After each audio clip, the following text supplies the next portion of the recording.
যে মামলার যে বকেয়া অ্যামাউন্টটা আছে তার 1/4 অর্থাৎ 25% পেমেন্ট করে দিতে হবে 4 সপ্তাহের মধ্যে। সেক্ষেত্রে রাজ্যের কোমর ভেঙে যাবে, রাজ্যের ব্যাকবোন ভেঙে যাবে। রাজ্য সরকারি কর্মচারীদের করা যে মামলা সুপ্রিম কোর্টে দীর্ঘদিন পেন্ডিং ছিল, সেই মামলার আজকে একটি অন্তর্বর্তীকালীন নির্দেশ হয়েছে। সেখানে হাইকোর্টের ডিভিশন বেঞ্চ তথা যে ট্রাইব্যুনাল আছে স্টেট গভর্নমেন্টের, সেখানে একাধিকবার রাজ্য সরকারের কর্মচারীরা জয়লাভ করেছে এবং সেখানে দেখা গেছে তাদের বলা হয়েছে কেন্দ্রীয় হারে তাদের ডিএ দিতে হবে। সেই রায়কেই চ্যালেঞ্জ করে সুপ্রিম কোর্টে মামলাটি আসে এবং আজকে সেই মামলাটির শুনানি হয় এবং মামলার অন্তর্বর্তীকালীন নির্দেশ আসে যে মামলার যে বকেয়া অ্যামাউন্টটা আছে তার 1/4 অর্থাৎ 25% পেমেন্ট করে দিতে হবে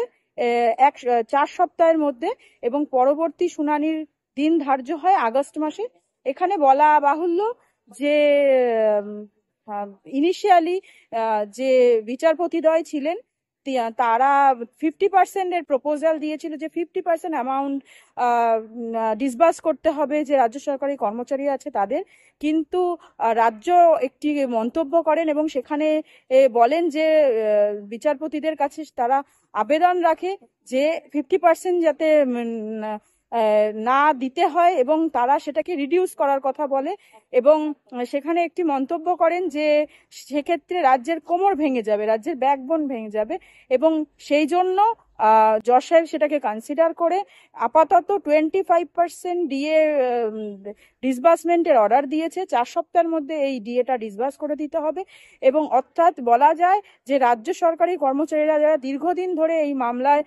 দিকে তাকিয়েছিল তারা আপাতত কিছুটা হলেও স্বস্তি পেল এবং দেখা যাক, আশা করি আমরা পুরো